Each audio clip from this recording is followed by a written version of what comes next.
Olá a todos! O episódio de hoje é um episódio muito especial, porque hoje vamos falar sobre um dos maiores líderes da história mundial. Esta é a história de um homem que transformou a pequena ilha de Singapura de uma colônia de favelas em uma das nações mais ricas do mundo. No último episódio, vimos que Singapura enfrentava uma crise econômica em 1965. E além disso, eles não tinham recursos naturais, nenhuma vantagem populacional, nenhuma indústria, muito poucas fábricas. Mais importante, o maior empregador dele, o exército britânico, planejava partir, o que estava prestes a eliminar 20% do seu PIB. Basicamente, Singapura enfrentava todos os obstáculos possíveis que poderiam levar o país à extrema pobreza. Então a pergunta é, quem é esse líder? Qual era a estratégia dele? E mais importante, o que um país como a Índia pode aprender com um incrível estudo de caso de Singapura? Essa pessoa incrível de quem estou falando é Lee Kuan Yew, e sua estratégia pode ser resumida em 3 pilares importantes que estabeleceram as bases para o progresso de Singapura. A primeira coisa que ele fez foi identificar os pontos de risco e projetar uma solução estratégica para cada elemento de alto risco. Antes de agir, Lee Kuan Yew convenceu as autoridades britânicas a permanecer até 1975, pois se tivessem partido imediatamente, a ilha teria ficado em ruínas. Felizmente, os britânicos concordaram e foi assim que começou a contagem regressiva para o povo de Singapura. E Lee Kuan Yew tinha apenas 10 anos em mãos para mudar a situação de Singapura. Em 1965 existiam 3 áreas com risco extremamente alto. Inicialmente, o exército britânico planejava se retirar, necessitando construir um novo exército, porque durante o mesmo período, a Indonésia estava testemunhando um golpe militar, por causa do qual o governo na Indonésia havia caído. E se Singapura não tivesse um exército próprio, um país como a Indonésia poderia ter invadido eles ou poderia ter havido uma ameaça interna. Em segundo lugar, os britânicos também empregaram muitas pessoas, razão pela qual pelo menos 30 mil empregos tiveram que ser criados antes que os britânicos partissem. E por último e mais importante, porque não havia indústrias ou muitas fábricas, eles tiveram que construir a infraestrutura apenas para que pudessem construir seus próprios negócios, ou convidar investimento estrangeiro para a ilha. E é aqui que entra o primeiro pilar, que é construir um exército do zero. Para solucionar o problema do exército, Lee Kuan Yew procurou a ajuda de países como Índia e Egito, mas sem sucesso. Foi então que, como um anjo da guarda, Israel veio em seu apoio, e assim como Israel, o serviço nacional foi tornado obrigatório para todos os homens acima de 18 anos, por algo chamado Lei do Serviço Nacional, em 1967. Isso proporcionou 2 grandes benefícios à ilha.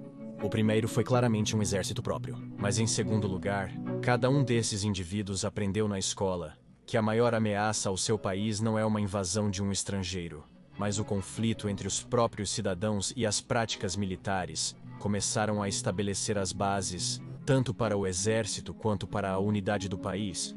E até hoje o valor da unidade está enraizado nas lições ensinadas nas escolas e faculdades de Singapura. Então passamos para o segundo elemento de alto risco, e isso é criar empregos suficientes. E é aqui que a perspectiva de Lee Kuan Yew sobre aprender com outros países se tornou muito útil.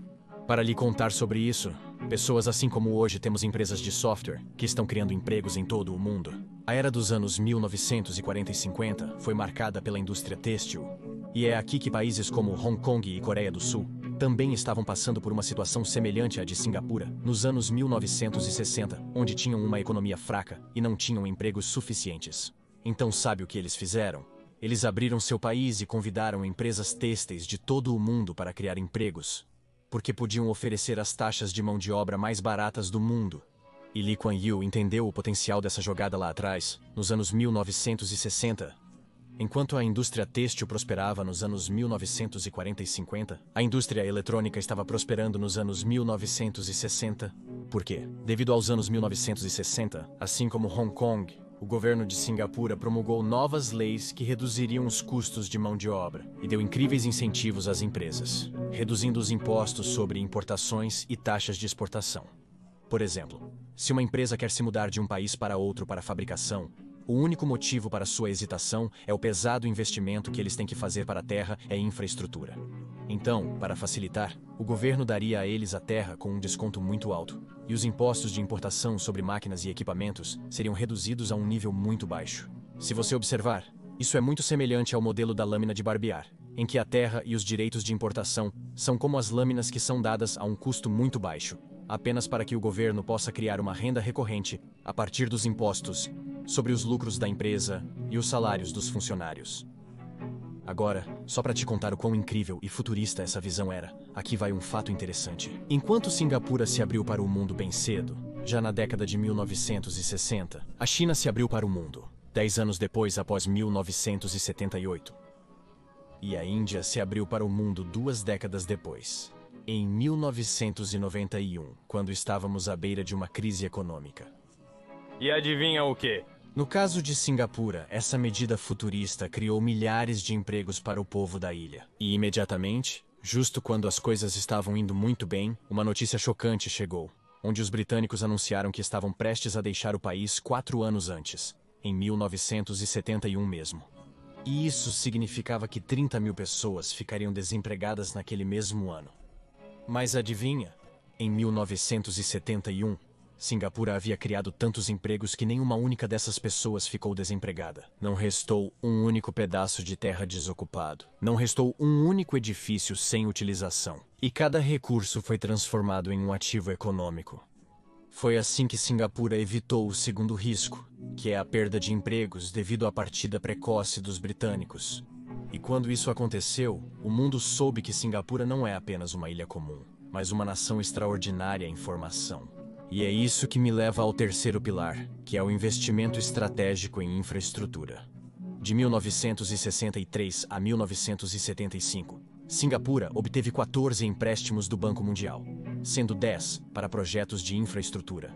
E 2 dos projetos mais impressionantes são o Porto de Jurong e a Corporação da Cidade de Jurong, ou a JTC. Ambos os projetos foram implementados para que Singapura pudesse aproveitar o único ativo valioso que possuíam, que é a localização estratégica para o comércio. E a razão pela qual eu digo que eles são impressionantes é porque Singapura investiu 14 milhões de dólares para construir o Porto de Jurong. E hoje, o Porto de Jurong gera uma receita de mais de 150 milhões de dólares todos os anos. A JTC, enquanto isso, liderou projetos de infraestrutura-chave, como a limpeza do rio Singapura. Era uma vez um terreno de despejo, cheio de sujeira. Mas hoje se transformou em um dos pontos turísticos mais bonitos e atraentes da ilha. A JTC também foi responsável pela recuperação de terras e muitos outros grandes projetos de construção na ilha. E adivinha o quê? A Corporação da Cidade de Jurong, iniciada no passado de Singapura, hoje se tornou um grande contribuidor para a economia. E somente em 2020 gerou uma receita de 2,2 bilhões de dólares. Isso é o que acontece quando o governo sabe como fazer negócios. Agora avançamos para o incrível projeto de infraestrutura de Singapura, e isso é a resolução da crise habitacional. Se você se lembra, Singapura já foi uma das maiores colônias de favelas do mundo.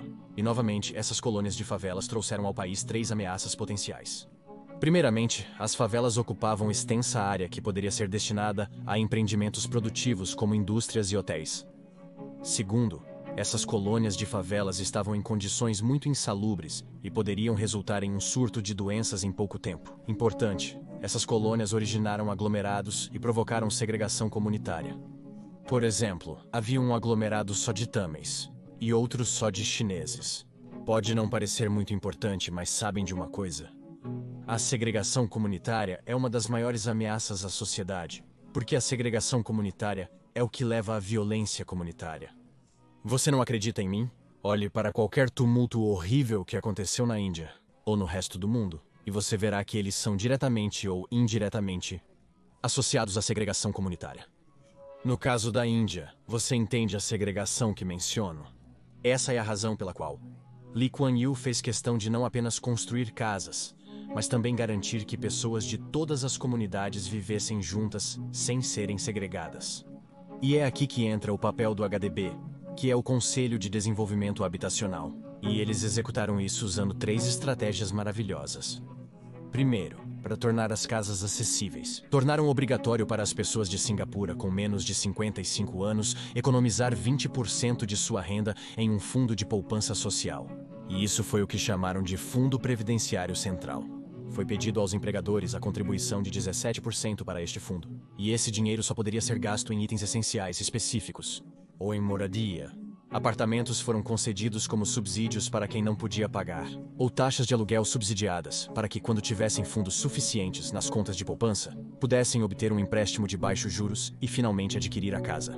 Segundo, para evitar a degeneração dessas sociedades em favelas modernas, o HDB garantiu manutenção de alta qualidade e fez da higiene uma prioridade, por causa da qual a habitação pública de Singapura parece com bairros de elite. E por último e mais importante, a beleza do planejamento urbano deles é que eles introduziram algo chamado Política de Integração Étnica em 1989, pelo qual cada edifício tem uma cota específica para cada grupo étnico dependendo da sua proporção populacional. Por exemplo, os malaios podem ocupar 25% e os chineses podem ocupar 87% do bloco. E por causa dessa maravilhosa iniciativa, os chineses, os malaios, os tâmeis e todas as outras minorias viviam no mesmo bairro. E o mais importante, tinham acesso igual às instalações habitacionais, como parques e instalações governamentais, como metrô e ferrovias. E isso evitou aglomerações em grande medida e minimizou uma das maiores ameaças que assombraram Singapura por décadas, que é a violência comunitária. E existem muito poucos aglomerados, por causa dos quais todas as comunidades na ilha vivem pacificamente juntas. Como resultado, a melhor parte é que os políticos não conseguiram usar disputas comunitárias para criar um equilíbrio de votos. Hoje, Singapura é um lugar tão incrível para fazer negócios que as pessoas se gabam de como você pode abrir uma empresa em Singapura em menos de 3 horas.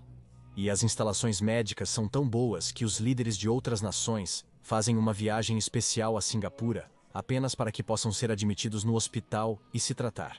São os altos padrões estabelecidos por Lee Kuan Yew para Singapura. E em 35 anos de seu governo, o PIB per capita do país cresceu de forma surpreendente.